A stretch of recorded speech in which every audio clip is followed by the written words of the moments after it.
नमस्कार मित्रों, मेरा नाम शुभम बेहुनिया, मैं जबलपुर मध्य प्रदेश में रहता हूँ। दोस्तों, आज मैं आपको बताऊंगा कि उल्लू के माध्यम से मेरे गुरुजी को कैंसर की दवा के बारे में पता चला था। उन्होंने किसी के लिए पूछी थी, तब उल्लू ने बताया था। तब मैंने देखा था कि उल्लू कैसे जागृत होता है और उल्लू किस तरह से हमसे बातें करता है। तो दोस्तों, मैं हमेशा की तरह अपने गुरुजी के पास तंत्र की शिक्षा के लिए रोज़ जाया करता था। और मेरे गुरुजी का घर बहुत पुराने ज़माने टाइप का था। वो खपरे वाला और आंगन बड़ा था, उसमें नीम का पेड़ था और नीम के पेड़ में खो बनी थी, तो उसमें उल्लू बैठा करते थे और उल्लू उसमें रहते भी थे। तो इसी तरह से चलता रहा। एक बार बहुत ही ठंड का मौसम था, तो ठंड के मौसम में बहुत हवा ही चल रही थी, तो कई लोगों के घर में पेड़ गिर गए, कहीं कुछ हो गया, तो इसी तरह से उसमें जहाँ मेरे गुरुजी का घर था, वहाँ उल्लू जो रहते थे, तो वो उल्लू कोई कहीं गिर गया, कोई कहीं गिर गया। एक उल्लू जो रहा, तो मेरे गुरुजी के घर के आँगन पे आकर गिर गया और आँगन में ऐसे गिरा कि वहाँ पे खाट यानी खटिया वहाँ पे रखी हुई, तो खटिया में गिरा उससे, जिससे कि उसको ज़्यादा चोटें नहीं आई। सुबह जब उठ कर के देखा गुरुजी ने, तो उल्लू पड़ा हुआ था। तो उल्लू को उन्होंने उठाया, बहुत छोटा-सा था, बच्चा था। उन्होंने उसको उठाया, उसकी मरहम पट्टी की। मेरे गुरुजी को जानवरों से बहुत प्यार था, बहुत लगाव था, पशु-पक्षियों से, तो वो उनकी भाषा भी समझते थे। तो उन्होंने उसको उठाया, उसकी मरहम पट्टी की, उसको अपने पास रखा। फिर जब वो ठीक हो गया, तो उसको बाहर एक घोंसला टाइप का बनाया कि ये उड़ जाएगा। तो वो उड़ता ही नहीं था। फिर कुछ दिन बाद वो थोड़ा-सा बड़ा हुआ, तब वो रात में उड़ जाया करता था और सुबह आ जाता था, सुबह वहीं बैठा रहता रहा। आप जानते होंगे कि उल्लू को केवल रात में ही ठीक से दिखाई देता है, दिन के समय में उन्हें दिखाई ही नहीं देता बिल्कुल। दिन में आके वो बैठ जाए, इसी तरह इसका क्रम चलता रहा। धीरे-धीरे उल्लू बड़ा भी होता रहा, लेकिन फिर भी वो हमेशा की तरह आ जाता था दिन में और बैठा रहता रहा एक किनारे।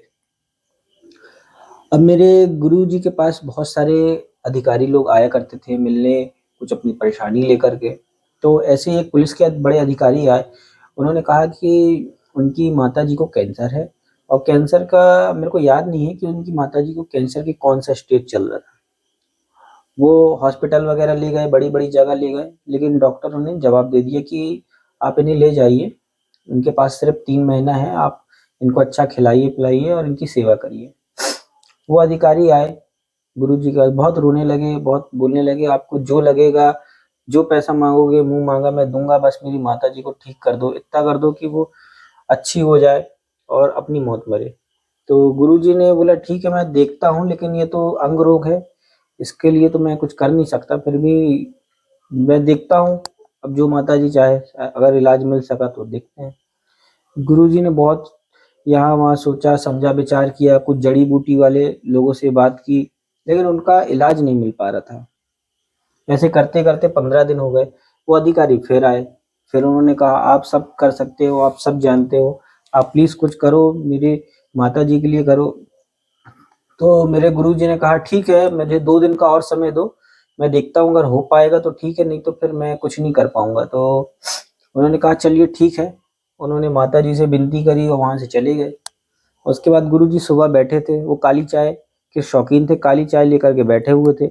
उतने में मैं पहुँचा और मैंने जराम किया, बैठा और मेरी नज़र उल्लू पे पड़ी। मैंने बोला चाचा, उल्लू को सिद्ध करने का कोई तरीका बताओ ना, तो उल्लू सिद्ध करे, इससे बात करेंगे, मैंने सुना ये इंसानों की आवाज़ में बात करता है। तो मेरे गुरुजी ने कहा हाँ, आपने ये जो भी सिद्ध करता है उसकी आवाज़ में ही बात करता हैगा, हूबहू उसी की आवाज़ में। तो मैंने बोला इसका कुछ बताओ आप। तो उन्होंने कहा उल्लू को अ, ज़बरदस्ती पकड़ के उसके अंगों का प्रयोग और ज़बरदस्ती उसको पकड़ करके उसको जगाना नहीं चाहिए। मैंने बोला क्यों? ऐसे करने से क्या होगा? तो बोले कि ऐसे करने से लक्ष्मी माँ नाराज़ हो जाती है।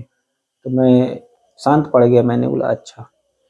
फिर मेरे गुरुजी को पता नहीं क्या लगा क्या नहीं, शाम को मुझे बुलाए, उन्होंने कहा कि अपन को उल्लू सिद्ध करना है। मैंने बोला क्यों? बोले वो जो अधिकारी आते हैं ना, उनकी माताजी को कैंसर है। अब यही एक चारा बचा है अपने पास, इसको सिद्ध करते हैं और इससे बात करेंगे कि भाई उल्लू की कैंसर की कोई दवा हो तो बता। तो मैंने बोला इसको तो आप बहुत अच्छे से रखे हो, बिल्कुल बच्चे जैसे पाले हो। तो बोले कि यार मन तो मेरा भी नहीं है, लेकिन अब कोई चारा नहीं है तो क्या करें। मैंने बोला इससे इसको कोई हानि, बोले इसको कोई हानि नहीं होगी, लेकिन ये हमेशा के लिए अब यहाँ से चला जाएगा, फिर ये यहाँ नहीं ठहरेगा। तो मैंने बोला ठीक है, आपको जैसा सही लगे। फिर हमने उल्लू लिया, उन्होंने मुहूर्त देखा, मुहूर्त देखने के बाद हम नदी के पास गए, नदी किनारे आधे पानी, मतलब पानी में सीने तक के पानी में डूब करके उल्लू को नहलाना होता है। उसको नहलाने के बाद उसको चावल पढ़ के मारे, चावल पढ़ के मारने के बाद उसको हम घर ले आए। और भी कुछ तंत्र क्रिया थी जो घाट पर करनी थी छोटी मोटी, वो हम लोग किए और घर ले आए। घर लाने के बाद उसको आटा, गुरुजी ने आटे को बंधन चौकी पड़ी और उसको घेरा बनाया। घेरा बनाने के बाद उल्लू को वहां पे रखा, रखने के बाद चावल पढ़ के उसको मारे। मतलब ऐसे फेंके, मारने का मतलब ऐसा नहीं कि बहुत तेज के मारे, बस ऐसे लेकर के फेंके। हल्दी कुमकुम उसको तिलक किया, माला पहनाए। उसके बाद उन्होंने कुछ मंत्र क्रिया की और शराब दी। शराब पीने के बाद करीबन इस क्रिया में हमें 4 घंटे लग गए। जब शराब वराब पिला दी उसको, तो उसके बाद वो थोड़ा सा पीछे हटा, पंख फैला लिया। गुरुजी ने तुरंत अपने सीधे हाथ में, नहीं उल्टे हाथ में, वो लेफ्टी थे तो उन्होंने उल्टे हाथ तुरंत चाकू उठा लिया। वो इसलिए उठाया, उन्होंने पहले ही मुझे बता दिया था कि उल्लू अगर जाग जाए और अगर वो बिगड़ गया तो वो सीधे आपकी जान ले लेगा, तुरंत तुरंत में जान जाती है। तो उन्होंने तुरंत चाकू उठा लिया, एक चाकू मैंने उठा लिया कि अगर कुछ ऐसा हमला होता है तो पहले हम उसके ऊपर हमला कर देंगे। तो थोड़ा सा वो पीछे हुआ, फिर आगे आया, फिर उनने बोला बोल क्यों जगाया है, बोल क्यों जगाया है। ऐसे 2 बार बोला, फिर तीसरी बार उनने बोला बोल भूपत क्यों जगाया है। तब मेरे गुरुजी ने कहा कि किसी फरियादी की फरियाद से तुझे जगाया है, नहीं तो मैं तुझे जगाता नहीं। तो गुरुजी ने चाकू पकड़ा ही हुआ था और मैं भी पकड़ा हुआ था। उन्होंने बोला भूपत चाकू रख दे, तूने तो मुझे बचाया है, मैं तेरी जान क्यों लूंगा, तू सच्चा आदमी है, तू रख दे चाकू। उन्होंने चाकू रख दिया, लेकिन मैं अभी भी पकड़ा हुआ था, मुझे यकीन नहीं हो रहा था। तो उल्लू ने कहा भूपत अपने चेले को समझा, चाकू रख दे, कुछ नहीं करूंगा मैं, तूने मेरी जान बचाया है, मैं तेरी जान क्यों लूंगा। तो गुरुजी ने इशारे से कहा कि रख दे, मैंने भी रख दिया। उसके बाद उसने रोगी का नाम पूछा, गुरुजी ने नाम बताया। उसके बाद वो आंख बंद करके पंख फड़फड़ाया, थोड़ा फड़फड़ाने के बाद पंख ऐसे रखा। फिर उसने बताया कि अमर बेल जो पौधों पे उगती है, वो जमीन में नहीं उगती, पेड़ पौधे के ऊपर ही उगती है, पत्तों पे से अपना पोषण करती है। अमर बेल को करीबन 1 पाव अमर बेल को 1 लीटर पानी में सुबह सुबह उबालना है। रोज ताजी अमर बेल को 1 लीटर पानी में उबालना, और जब पानी आधा रह जाए तो वही पानी खाली पेट सुबह पीना है, दिन में पीना है और दोपहर पीना है। और ये पानी जब खत्म हो जाए फिर ताजी अमर बेल लाना है। इस तरह से उसको 2 महीने पिलाना है। बस इतना उन्होंने पूछा और उसके बाद उससे और कोई सवाल नहीं पूछे। उसके बाद उन्होंने बोला ठीक है, मैं तेरे को बस इतना ही जानने के लिए जगाया था। और उसने बोला और कुछ पूछना है तो पूछ ले भूपत। तो बोले नहीं, बस इतना ही जानना था मेरे को, और मैं तेरे को जगाया भी इसीलिए हूँ कि मैं तेरे से दवा जान सकूँ और उसकी मदद कर सकूँ। उन्होंने बोला ठीक है, अब मेरा बंधन खोल। तो बंधन खोले, उसको उन्होंने कुछ खाना वगैरह रखा, उन्होंने थोड़ा बहुत खाया, शराब पी और वो उड़ गया। उसके बाद आज तक वो आया ही नहीं। फिर गुरुजी ने उनको वो दवा बताई। दवा बताने के बाद उन्होंने दवा बिल्कुल शुरू कर दी। उसी दिन से अमर बेल ला करके उन्होंने पूरा पानी पिया करीबन 2 महीने। उसके बाद जो डॉक्टर ने कहा था कि 3 महीने ही इनके पास समय है, वो औरत 2 साल बिल्कुल आराम से जी, बिना दवाई और गोली के। 2 साल के बाद उनकी जब तबीयत थोड़ी खराब होने लगी तो 2 साल के बाद वो खत्म हुई। और बिल्कुल कोई ऐसा नहीं हुआ कि वो बेड में पड़ गई या कुछ कुछ भी नहीं, ना ही वो उनकी मौत कैंसर से हुई। कैंसर वहाँ पे स्थिर हो गया था। तो इस तरह से उल्लू ने मेरे गुरुजी को कैंसर की दवा बताई थी। लेकिन दोस्तों, आप ये जान कर के आप भी इस दवा का प्रयोग मत करना, क्योंकि उल्लू ने पहले जानकारी ली थी और भी नाम पूछा रहा, पता पूछा था और भी कुछ जानकारी ली थी।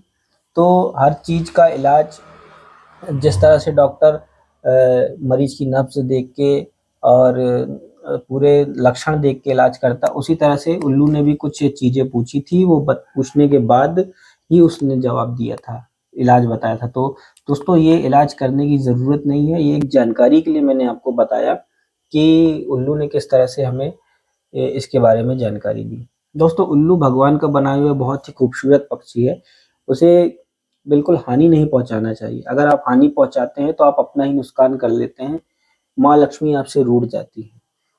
खैर मेरे गुरुजी ने ये उल्लू जगाने के बाद उल्लू खैर तो चला गया, उल्लू से एक ही सवाल पूछे, उल्लू ने एक सवाल का जवाब दिया और वो चला गया, उसने कोई हानि नहीं पहुँचाई। उसके बाद माँ लक्ष्मी की पूजा करी, उन्हें मनाया और थोड़ा-सा उन्होंने उल्लू के नाम से थोड़ा प्रसाद वगैरह बाँटा ताकि उल्लू को कोई हानि ना हो, क्योंकि उल्लू एक बार सिद्ध हो जाता है और कोई बड़े तांत्रिक ने अगर उसको पकड़ लिया या देख लिया, तो वो उससे काम कराने लगता है। हालाँकि ये उल्लू की तंत्र की शिक्षा बहुत ही कम लोगों के पास बची हुई है और मेरे हिसाब से तो उल्लू तंत्र करना आज के लोगों के बस की बात नहीं है, क्योंकि ज़रा-सी भी चूक से उल्लू आपकी तुरंत जान ले सकता है। इसलिए ऐसे तंत्रों से दूर रहो जिसमें जान की हानि हो। छोटे-मोटे तंत्र के उपाय करते रहो, झाड़-फूँक करो, बड़ी विद्या के बारे में जानो अच्छी बात है, लेकिन ऐसे क्रियाएँ ना करो जिसके कारण आपके जान के लेने के देने पड़ जाएँ। दोस्तों अगर आपको मेरा ये वीडियो अच्छा लगा तो मेरे चैनल को लाइक, शेयर और सब्सक्राइब करना। मिलते हैं मेरे अगले वीडियो में, तब तक के लिए नमस्कार।